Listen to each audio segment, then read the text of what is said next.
The narrow cobblestone street of the old city district in San Sebastián hummed with life. People passed each other in waves, tourists with backpacks slung over shoulders, lovers hand in hand, old locals moving slowly, nodding to each other with the quiet dignity of those who'd lived long enough to see the city change, but had not let the city change them. Along this bustling stretch, nestled between a weathered bookstore and a bakery that smelled perpetually of cinnamon, sat a small cafe with a dark green awning and wrought iron tables. It had no grand sign, no flashing lights, just a warm, golden glow that spilled from inside like a promise. The name painted in small letters on the window read, Café del Sol. Here, amid the clatter of dishes and gentle murmur of conversations, sat Jessica. She wore a deep emerald green dress, smooth satin that caught the streetlight just right. She was seated alone, near the wall of the building, her silhouette outlined by the warm flicker of an antique lantern affixed just above her. Her posture was poised, one leg crossed over the other, a hand resting delicately around the stem of a half-full wine glass. The other hand toyed absent-mindedly with a linen napkin on her lap. Jessica was not the type of person to draw attention on purpose. Yet she was the kind who kept it once it found her. There was a quiet strength about her. Her presence spoke of experience, of long dinners under chandeliers, quiet pianos playing in the background, and wine cellars guarded like museums. She was the kind of woman who knew the value of a properly chilled Sauvignon Blanc, and didn't suffer lukewarm mediocrity in any form. Her table bore evidence of a half-finished meal. A plate with traces of a seafood risotto, mussels, scallops, and the faint pink of shrimp tails lay beside a small piece of bread she hadn't touched. A leather satchel, expensive but worn at the edges, sat on the edge of the table. Her phone was face down, her eyes focused not on any screen, but on nothing in particular, drifting between memories and the ambient buzz around her. It was in this exact moment that he appeared. At first, Jessica didn't register the figure approaching. Her thoughts were turned inward, memories of home, of board meetings, of things left undone. But something, a quiet stillness in the crowd, or maybe just instinct, made her glance up. He stood hesitantly at the edge of the cafe's terrace, just beyond the rope that marked where customers sat and pedestrians passed. He was thin, his hair messy and sun-touched, in a way that suggested weeks of exposure, not style. His clothes were plain, slightly oversized, as though borrowed. In his arms, he cradled a baby, wrapped tightly in a faded blue blanket, its edge frayed like the hem of an old prayer. He didn't speak at first. Jessica looked at him, and he looked back. For a brief second, their eyes met, and something passed between them. Not pity, not shock. Recognition. Then, softly, his voice cut through the layers of sound around them. "Excuse me. May I have your leftovers, ma'am?" He said it quietly, like a man used to rejection, like a man who had asked before, and often and rarely received. Jessica blinked. There was something disarming about the man. Not his poverty, not even the child, but the way he stood there, proud still, despite the circumstances. He didn't beg. He asked. There was a difference. And in the stillness of that difference, something inside Jessica shifted. She glanced down at her plate, then up at him. "What's your name?" she asked. He seemed surprised by the question. For a moment, he hesitated. Then, "Michael." She gestured to the chair across from her. "Sit down." He looked around, almost nervously, as though this was some sort of test. Then, slowly, he stepped over the boundary rope, crossed to the table, and sat. The baby stirred slightly in his arms, but did not cry. Jessica signaled to the waiter. a young man who'd served her before. She leaned over slightly and said something in Spanish, soft but clear. The waiter nodded and disappeared into the cafe. Michael looked uncomfortable. He shifted the child, positioning her more securely. Jessica, now seeing the baby up close, noticed how pale she was. Her cheeks should have been flushed with the color of health, but instead, they were slightly sallow. Her hair, a soft brown, clung to her scalp in curls matted by sweat. "What's her name?" Jessica asked. "Lily," Michael replied, brushing a hand over the child's forehead. Jessica leaned back in her chair, exhaled slowly. The silence stretched, but it wasn't awkward. It was the kind that sits between two people at the edge of something they don't yet understand. A waiter returned moments later, carrying a tray. A bowl of steaming soup, a basket of bread, and 2 glasses of water. He placed the items gently in front of Michael, then gave Jessica a small nod before walking off again. Michael looked at the food. Jessica could see the muscles in his jaw twitch slightly. Hunger, pride, hesitation, all of it clashing beneath the surface. "Please," she said simply. That one word broke whatever dam remained. He took a piece of bread and dipped it into the soup, then took a careful bite. Not like a starving man, like a father who wanted to make sure it was safe first, before feeding his child. Jessica watched him, not in judgment, but in something closer to awe. How strange it was, she thought, that in all the dinners she'd had with men in tailored suits, none had ever moved her like this quiet man with the weight of a child in his arms. They spoke slowly over the next hour. Michael told her of London, of his job in IT, of losing his wife to a car accident 3 years ago, of being left alone with an infant, drowning in grief and debt, of his decision to come to Spain, chasing the idea that somewhere warmer, maybe life would feel lighter. But the dream had met reality quickly. Without fluency in Spanish, job opportunities were scarce. Savings ran out. Cheap hostels became crowded shelters. He refused to give Lily up to foster care, so he kept walking, sleeping light, praying harder. Jessica listened, not with the politeness of someone waiting for her turn to speak, but truly listened.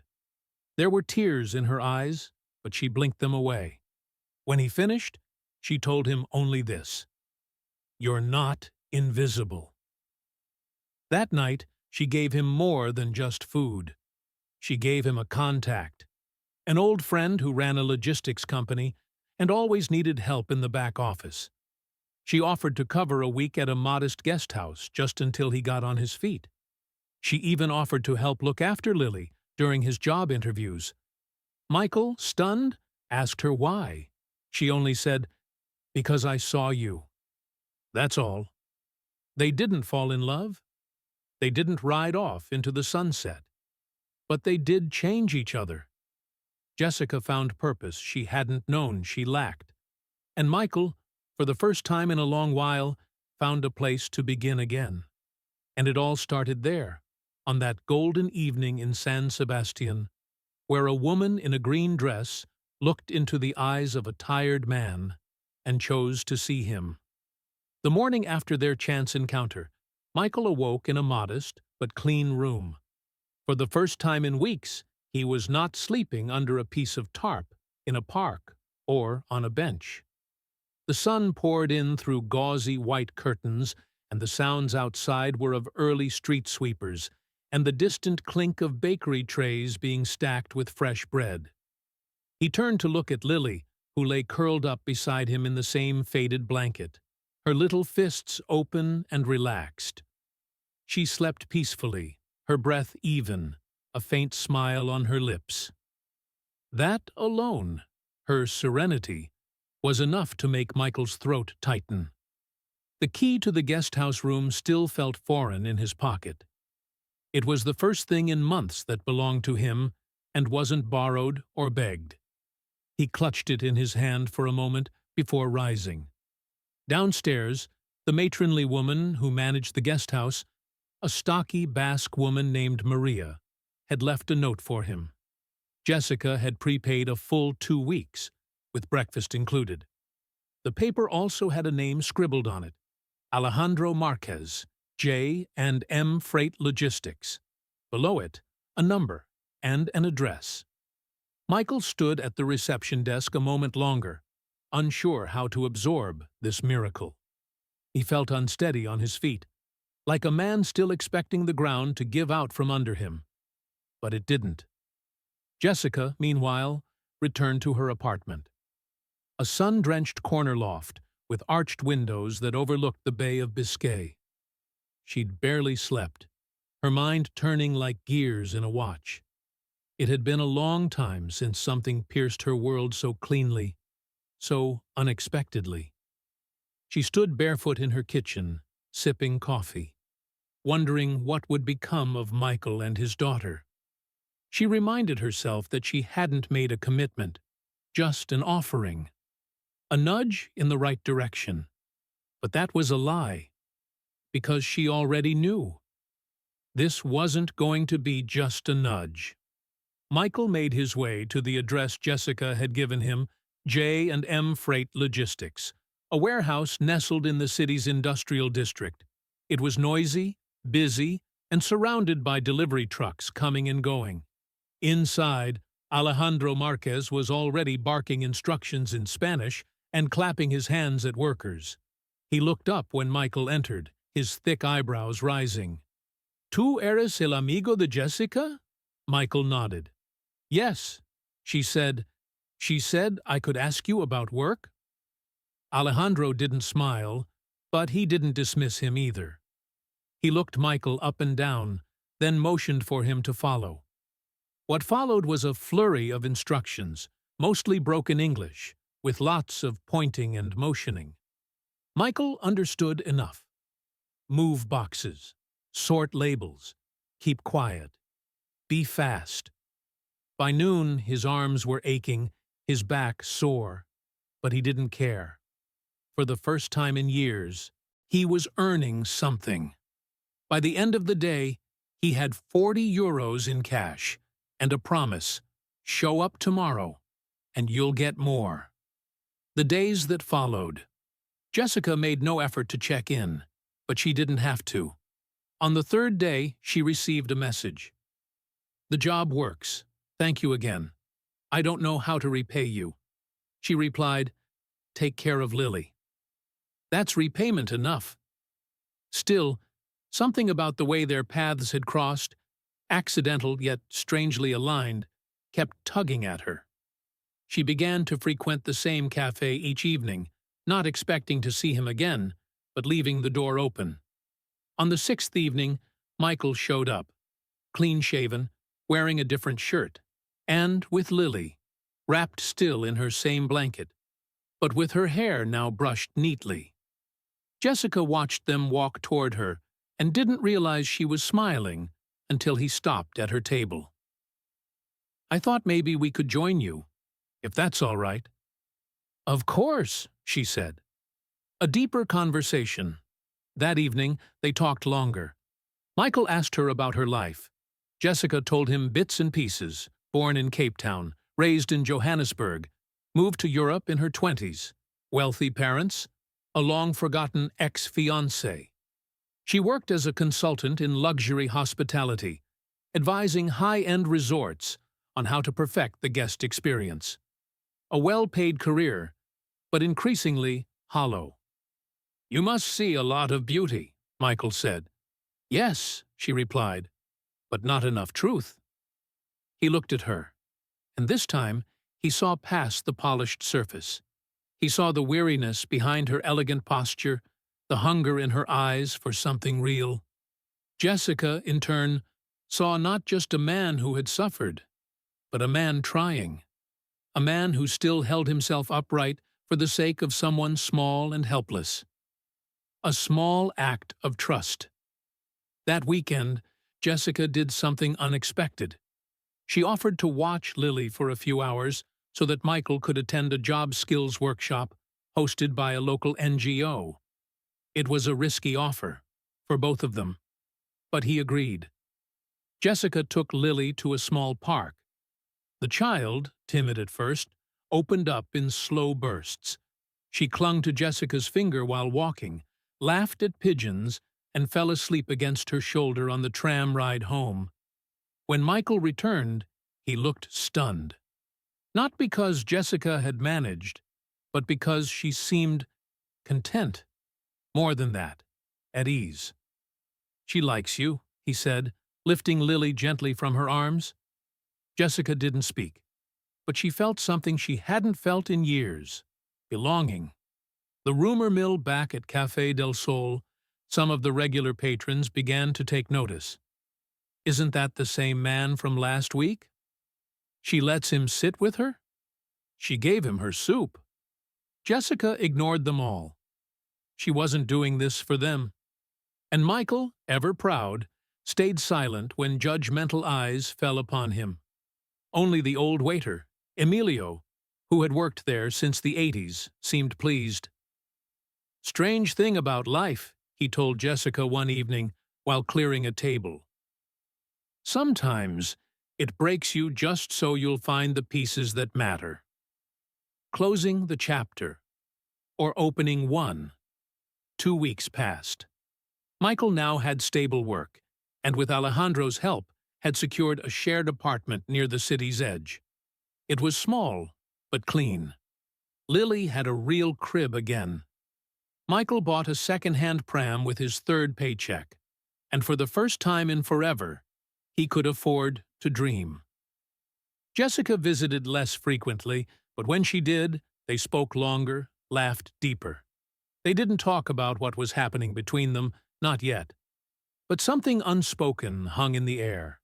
Not romance, not dependency, something braver.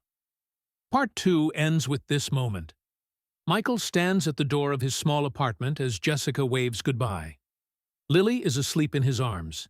He opens his mouth to say something big, maybe thank you, maybe more, but stops. Jessica just smiles. "You're doing fine, Michael. Keep going." Then she turns and walks into the night. By the time November arrived in San Sebastián, the breeze off the Bay of Biscay had turned cold and sharp. The tourists were gone now, replaced by locals who moved through the narrow streets with scarves wrapped tightly around their necks, hands deep in pockets, and faces half hidden beneath knitted hats. At J&M Freight Logistics, things were getting busier. A seasonal wave of shipments had arrived, and with them, long hours, longer queues, and even more chaos in the already cramped warehouse. Michael, now an established part of the team, moved between forklifts and crates with a quiet competence. He was still the newcomer to many, but he earned respect in the only way that mattered: by showing up every day, working hard, never complaining. The work was physical, yes, but also grounding. Each box he loaded, each manifest he cross-checked, gave him a sense of control. Something he hadn't had in years. But beyond the warehouse, life was changing too. A home of their own Michael's shared apartment. A dim, 2-bedroom, flat in the old quarter, was never meant to be permanent. His roommate, a Portuguese dock worker named Luis, spent most nights out and barely spoke, which suited Michael fine. But it wasn't a home, just a pause. After nearly 3 months of steady employment, Michael began looking elsewhere. Jessica helped again, but subtly. She referred him to a friend who knew a property manager, who knew a landlord. By December, Michael signed a lease on a modest 1-bedroom in a quiet neighborhood close to the sea. There was a tiny balcony, barely wide enough for 2 chairs, and a small kitchen with pale blue tiles that reminded him of his grandmother's house. For the first time since Lily was born, she had her own crib again. He painted the walls of her room a soft yellow. It wasn't much, but it was theirs. Jessica's world, still orbiting, slightly off-center. Meanwhile, Jessica's professional life continued as it always had. Weekly calls with clients in Dubai, Milan, and New York. Spreadsheets, contracts, tailored suits. Her world was one of precision and polish. But something had shifted. Her colleagues noticed it. She turned down a lucrative offer to relocate to Lisbon. She started staying in town more. She canceled a month-long trip to the Maldives, citing personal obligations. No one dared question. And each week, on Fridays, she visited Lily. It had become a quiet ritual.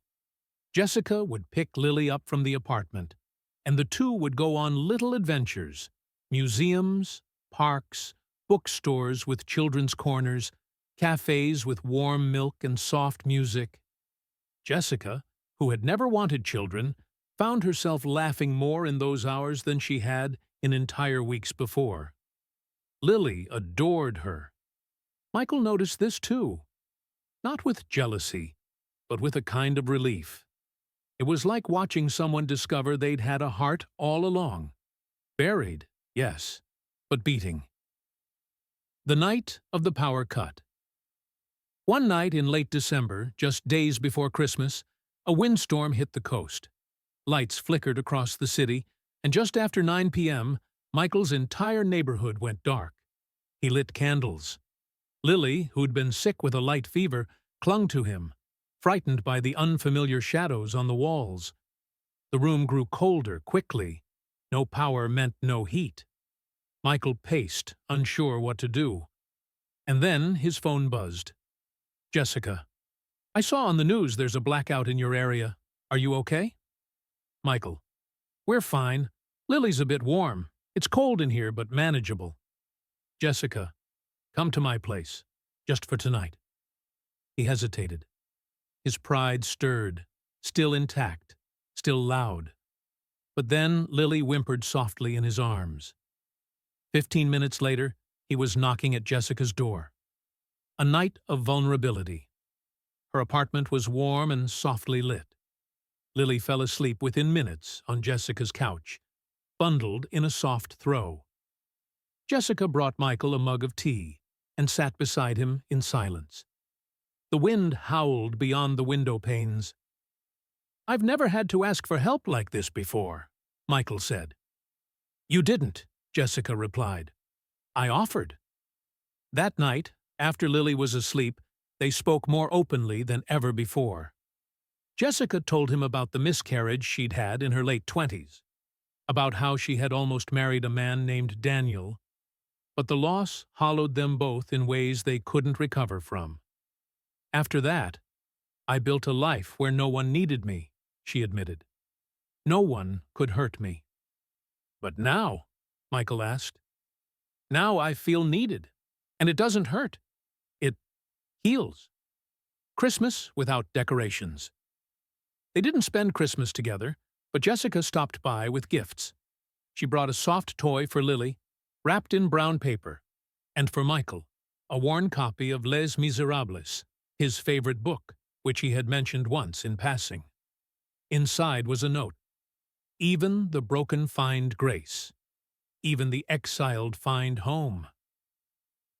Michael didn't cry, but he sat for a long time that night, holding the book, feeling something bloom quietly in his chest. Not romance, not yet, but something sacred. Michael had begun journaling again, a habit from his past life, revived. He wrote one night, I think people misunderstand rescue. It's not about being pulled from the water. It's about someone sitting beside you on the shoreline while you cough up salt. She never claimed to be saving me, but she stayed, and in staying, she gave me the will to swim. January in San Sebastián arrived with rain.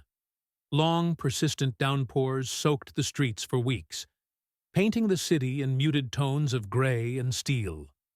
The tourists had all but vanished, and the cafes that once buzzed with foreign voices now echoed only with the murmurs of locals and the hiss of coffee machines. Michael had now been in Spain for nearly 6 months. His life was no longer teetering on the edge. He had a job, an apartment, and, most importantly, routine. Routine that held his fragile world together like stitching on a torn coat. But it was Jessica's quiet presence that continued to surprise him. She was no longer a stranger offering soup to a desperate man. She was something else. A fragile equilibrium. Their relationship had settled into a pattern of small moments. Jessica would visit twice a week, sometimes for lunch at the cafe, other times for walks with Lily. They rarely made plans. She came when she could, and he welcomed her, never asking for more. They didn't speak of us. They didn't touch. They didn't dream aloud.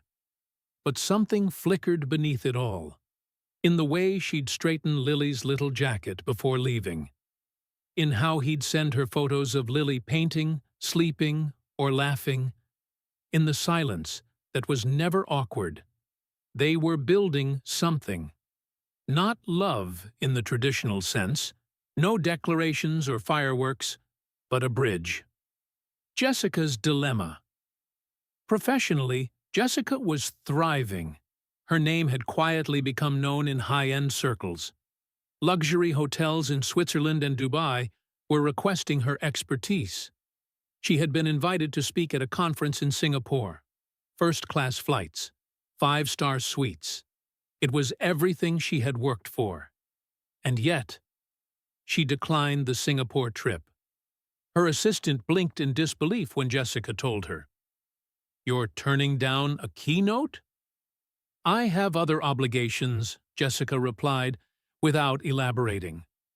The truth was more complex. It wasn't that she couldn't leave. She didn't want to. Not when Lily had just started calling her Tia Jess. Not when Michael had finally begun to laugh again. Not just politely, but freely, openly. She was terrified to admit it, but this small, unglamorous life was beginning to matter more than any corporate accolade. A turning point. The visit from home. In early February, Michael's sister, Rachel, came to visit from the UK. It was the first time Michael had seen anyone from his old life since his wife's funeral. Rachel was tall, stern, and impeccably dressed. She brought gifts for Lily and good English tea bags, but she also brought questions. "So, this Jessica woman, what is she exactly?" "She's a friend," Michael said. "A rich friend who helps you out, watches your kid, and has no expectations?" "Yes." Rachel narrowed her eyes. "I hope you're not mistaking charity for connection." Michael didn't respond. He didn't know how to explain it, not even to himself. Later that evening, Rachel met Jessica over dinner. The conversation was polite, if tense. Two worlds, similar in wealth, different in values, silently measuring one another. When Rachel left 2 days later, she pulled Michael aside. "I like her, but be careful. Not with your heart, with your hope."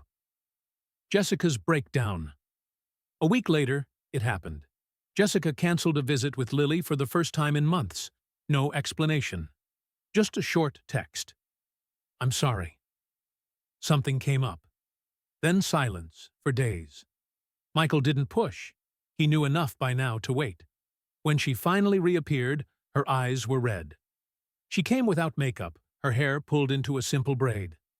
Lily ran to her, unaware of the tension. They played for a while. Blocks, crayons, silly songs. Then, when Lily was napping, Jessica finally spoke. "My mother had a stroke." Michael sat up. "Is she all right?" "She's alive. Barely. I fly to Cape Town tomorrow." There was a pause. She looked at the floor. "We don't speak much. But she's still my mother." "Do you want me to?" "No," she interrupted gently. I didn't want to disappear without telling you." He nodded. "Thank you." And then, for the first time, they hugged. Not with desperation, not with heat, just warmth, a shared ache, time apart. Jessica left the next morning. 3 weeks passed. During that time, Michael managed well enough. Lily asked for her every other day, and Michael made up little stories about where Tia Jess had gone. She's helping her mommy feel better. She'll come back with more bedtime stories. She misses you too. Jessica texted once a week. Brief check-ins, updates. She's stable. It's hard. I miss you both. Michael never pried, but he wrote to her in his journal. I hope she comes back not because she feels needed, but because she knows we need her exactly as she is. The return. Jessica came back in mid-March, quietly. No fanfare. She looked thinner, older, maybe, but more centered. Her first stop? Michael's apartment. Lily was asleep. Michael opened the door. They looked at each other for a long moment. Then Jessica stepped inside and said softly, I brought you something. She handed him a small tin of rooibos tea and a photo, Jessica as a child, standing beside her mother in a rose garden. I wanted you to know where I came from. Michael placed it on the shelf near Lily's books. Then it belongs here now. The talk. That night, after dinner, after tea, after laughter, they talked about what this was, about what it wasn't, about what it could be. Jessica said, I don't believe in fairy tales. Michael replied, neither do I, but I believe in people. She smiled. That's more dangerous, you know. Then I guess I'm willing to risk it. There was no kiss, no promises, just a decision.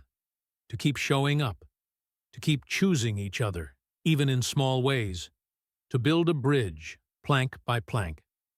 Part 4 ends, a shared sunset. The chapter closes with the three of them, Michael, Jessica, and Lily, sitting on the tiny balcony of the apartment. Lily is in Jessica's lap, drawing stars on her notebook. Michael is leaning against the railing, sipping tea. The city hums below them. Jessica looks at Michael. It's strange, she says, how you can find the people who change your life, just sitting at a table, minding their own business. Michael smiles. Or asking for leftovers. She laughs. The sun sets slowly over the bay. They don't speak for a while. They don't need to. They're not a family. Not yet. But they are something real. And real is more than enough. April brought the first real warmth to San Sebastián. The streets bloomed with the scent of sea and cherry blossoms. Musicians returned to the plazas, and laughter drifted from balconies strung with drying laundry and flower pots. Everything in the city felt like it was waking up. Inside Michael's apartment, the air felt lighter too. Lily had started preschool, 3 days a week in a bilingual Montessori nearby. Jessica helped pick out her tiny backpack. Michael packed her lunch. They both waved her off each morning like a miniature queen heading into battle. There was no formal agreement, no spoken rules about Jessica's role. She simply kept showing up. And slowly, Michael stopped being surprised when she did. Jessica's new project. At her firm, Jessica was juggling one of the biggest hospitality accounts of her career. A $24 million coastal resort renovation just outside Valencia. Her role was more intense than ever. She was flying in and out of cities weekly, pitching, managing teams, smoothing egos. But every Friday afternoon, without fail, she returned to San Sebastián. Sometimes just for one evening. Sometimes the whole weekend. Her colleagues didn't understand it. Why not move back to Madrid? One had asked. Because I prefer being needed in quieter ways, she replied. They thought she was being cryptic. She wasn't. A shift in Michael. By May, Michael had begun to dream again. Not big dreams, not the kind that come with yachts and mansions, but the kind that anchor a person. He started saving, even small amounts, €10 here, 20 there. He considered taking a course in Spanish logistics regulations, perhaps aiming for a promotion, maybe even launching a small transport service one day. He thought of Lily's future. He thought of giving her stability, choices, confidence. He thought of Jessica, too, less as a presence in his life, more as a part of it. Still, nothing had been said aloud. Dinner that went wrong. It was Jessica's idea. Let's cook at my place. No cafes, just the three of us. Michael brought groceries. Lily wore her apron with animal prints. Jessica picked music, old jazz vinyls from her father's collection. The kitchen smelled like roasted vegetables and thyme. They opened a bottle of wine. Lily danced. And then, a question. "What if I moved back to Madrid full-time?" Jessica asked. The words fell like a plate smashing on a tiled floor. Michael froze. "You're thinking about leaving?" "Not leaving. Just not staying forever. This was never meant to be permanent, was it?" Michael said nothing. Jessica pressed on. "I don't know how long I can live split between two lives. There's too much I'm putting on hold." "Then go," Michael said quietly, hurt sharpening his voice. "Don't stay out of guilt." Jessica blinked. "It's not guilt." "Then what is it?" "I don't know," she whispered. "That's what scares me." After the storm. The dinner ended early. Lily fell asleep in the car. Michael carried her upstairs alone. He didn't hear from Jessica for 5 days. On the 6th, a letter arrived. Handwritten, folded in 4, left in his mailbox. "I never promised forever, because I don't know how to love that way. I only know how to love one day at a time. And the truth is, I have been loving you, quietly, fiercely, in all the small ways that matter. But if you need a grand gesture to believe it, I can't be that woman. Not yet. Still, I want to try, if you'll let me." Michael sat on the edge of his bed for a long time, reading those lines again and again. He didn't cry, but something inside him melted. A talk at the cafe. They met at the same cafe where it had all begun, the little one with smaragd lights and polished wooden chairs. Lily was with a sitter. This time, it was just the two of them. "I overreacted," Michael said first. Jessica didn't argue. "And I ran," she said, "like I always do." A pause. "I don't know what we are," he added, "but I do know this. Every time you go, I want you to come back. And every time you come back, I want you to stay longer." Jessica looked up, tears unfallen in her eyes. "That's the most beautiful non-confession I've ever heard." They laughed. No promises, just presence. They held hands over the table, awkwardly, fingers unsure, but neither let go. A milestone. Lily's birthday. In early June, Lily turned 4. They threw a party in a public garden with paper lanterns, cupcakes, and finger paint. Kids ran in every direction. Parents mingled. Music played. Jessica organized everything, from the cake to the balloons to the piñata. Michael watched her across the crowd. She wasn't the rich woman anymore. She was Jess, known by name, smudged with frosting, laughing too loudly. And when Lily stood up and declared, "This is my mommy number 2," Michael froze. Jessica knelt beside her. She didn't correct her, she just smiled.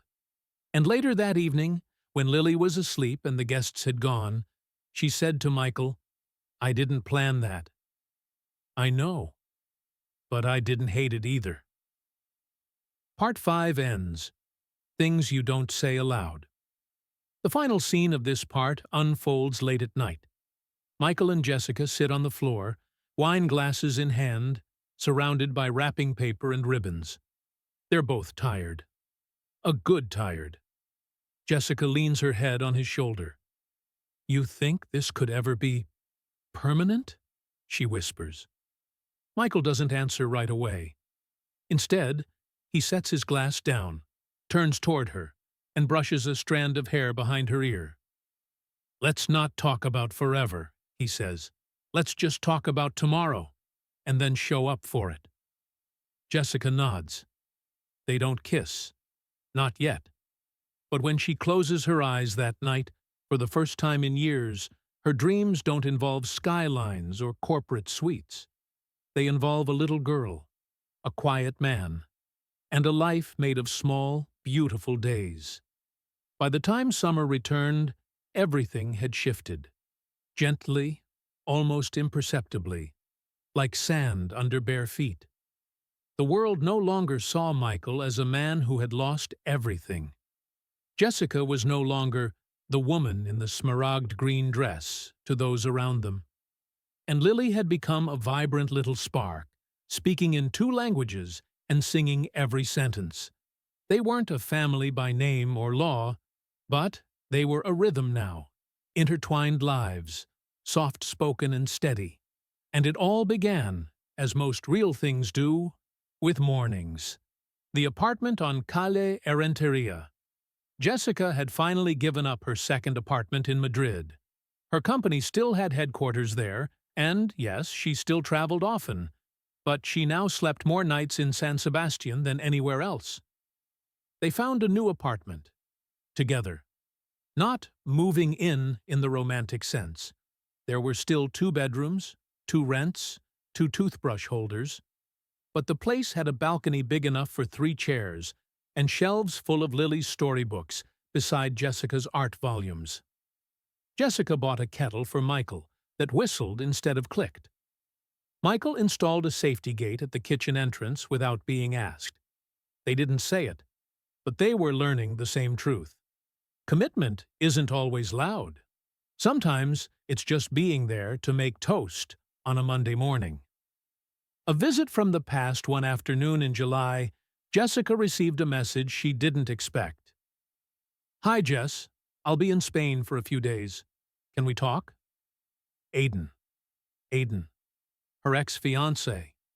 The man she had once planned to marry in Florence. The man who had wanted boardrooms and private schools and Tuscany in the summers. The man who hadn't understood why she donated half her designer wardrobe after meeting a homeless father and his baby. Michael didn't ask questions when she mentioned it. Just, "Do you want to see him?" "I think I need to," she said honestly. The conversation that didn't break her. They met at a rooftop bar in Bilbao. Aiden wore tailored linen and that same air of sleek certainty. "You look well," he said. "I am," she replied. And for the first time, it was true. He spoke of his new fiancé, a law associate from Geneva. He spoke of his investments and Italian kitchen remodel. Then, casually, "So, I heard you've taken in a man with a child?" Jessica laughed. Not bitterly, not defensively. I found 2 people who reminded me that life isn't just about having a plan. Aiden tilted his head. "Is it serious?" She sipped her wine. "It's not a contract. It's realer than that." He blinked, confused. And for the first time in years, she felt no pull, no ache, no regret. She was free. Michael's quiet victory. Michael, meanwhile, had started his own small business. He launched a courier service, bilingual, local, specializing in fragile parcels. A niche, but a needed one. He called it Calle Express. Jessica helped with branding. A friend helped build the website. He printed flyers and distributed them in cafes, boutiques, and at schools. Business was slow at first, but then one bakery gave him a chance. Then an art gallery. Then a local wedding planner. By late summer, he had enough clients to hire a part-time assistant. Michael wasn't rich, but for the first time since moving to Spain, he wasn't afraid of the future. He even opened a savings account for Lily. The hard conversation. One evening, after putting Lily to bed, Jessica sat with Michael on the balcony. There was no wine this time, just tea, a a breeze, and a city humming below. She looked at him and asked, "Are you waiting for me to say something?" Michael didn't answer immediately. "No," he said. "I think I used to wait, but not anymore." Jessica nodded. "I want you to know that I love this, all of it. You, her, United States. But I still don't know if I believe in forever." Michael smiled. "That's okay. I just need you to believe in tomorrow morning. And the one after that." Lily's drawing. A few days later, Lily drew a picture. It had 3 stick figures, one tall with red lines for hair, one dark-haired with a square bag, one tiny with pigtails and blue shoes. She handed it to Jessica. "That's our family," she said. "You're on the left." Jessica looked at the crude shapes and colors and felt her throat tighten. "What's that in your hand?" she asked. "A key," Lily said. "You're holding the key to the house." Jessica didn't cry, but she took that paper and taped it beside her bed. And that night, when she turned out the light, she whispered, "I think I finally want to stay." Part 6. Ends. A quiet affirmation. The final scene of this part happens on a Sunday morning. The 3 of them are walking to the park. Michael carries a picnic basket. Lily carries a plush giraffe. Jessica carries nothing at all, just sunlight on her skin and calm in her chest. They don't talk about the future. They don't talk about labels. They just laugh when Lily chases pigeons and cheer when she balances on a stone curb like it's a tightrope. And as they sit on a bench under a tree, Jessica resting her head on Michael's shoulder, she finally says, not loudly, but clearly, "I don't know what we're building, but I don't want it to stop." Michael looks at her gently. "It doesn't have to. Not if we keep showing up." And they do. Again. San Sebastián had changed, as cities do, but not entirely. The narrow alleys were still lit by golden lamps. Cafes still spilled warmth onto sidewalks. The same small plaza still echoed with footsteps and musicians, especially on slow Sunday afternoons. And on one corner, at the same little cafe with the smaragd-colored awning, 3 chairs were often seen occupied. One by a man in a pressed courier shirt. One by a woman whose heels had been replaced by soft-soled loafers. And one by a child, now older, now louder, now drawing whales with neon markers on the menu. The life they made Michael's courier business was now steady. He owned 2 scooters, had 3 part-time employees, and a reputation for never missing a delivery. He didn't make much, but he was secure. Jessica still worked remotely for her Madrid-based firm, but she was no longer the rising star chasing deals in Milan and Dubai. She was Jessica, who handled 2 or 3 good clients, took most Fridays off, and walked Lily to school in the mornings. They hadn't married. They hadn't moved into one shared bedroom. They hadn't made any declarations printed on glossy invitations. But their lives had woven together in ways stronger than paper or ceremony. The choice that wasn't dramatic. People sometimes asked, "So when did you 2 finally become a couple?" Jessica's answer was always the same. "We never became. We just kept choosing." There was no magical evening. No sweeping kiss in the rain. No gasp of, "I love you," under fireworks. There was just one morning, a winter ago, when Michael made coffee and Jessica buttered toast, and Lily wandered into the kitchen in mismatched socks, and they all sat down at the same table without planning to. And Jessica said softly, not dramatically, "I don't want to live anywhere else but here." That was it. That was everything. A letter from London. Michael received a letter from London in the spring. It was from his late wife's sister, Anna, whom he hadn't seen in years. "Lily is growing up. I see the photos. I miss her." She asked to visit. Jessica supported it. Michael hesitated. Lily was only 6. What if Anna asked questions? What if she stirred up grief? But in the end, they said yes. Anna came with a suitcase of British toys and a nervous smile. She stayed 3 days, and when she hugged Michael goodbye, she whispered, "You've done better than we ever hoped. You're not just raising her. You've given her a home, a real one." Michael said nothing. But later that night, when Lily was asleep, he sat beside Jessica on the sofa, held her hand, and said, "Thank you for showing up when you didn't have to." Jessica only smiled. "You didn't ask. That's why it mattered." The one time Jessica left. It happened in July. Jessica was off and again. And again. The cafe on Calle del Sol eventually closed. The owner retired. A boutique took its place. Jessica bought one of the old wooden chairs at auction and placed it on the balcony at home. She called it the seat that started everything. Sometimes she would sit there on warm nights, glass of wine in hand, watching Lily's nightlight flicker through the window. And she would think of that first moment. A green dress. A half-finished seafood plate. A man with tired eyes and a child wrapped in a faded blanket. And how everything began with a single question. "Can I have your leftover food, ma'am?" The final scene. On Lily's 8th birthday, they asked her what she wanted most. She said, "Can we all just spend the day together? Like no one works, no phones, just us?" So they did. They rode bikes along the sea. They ate sandwiches on a beach towel. They built a lopsided sandcastle.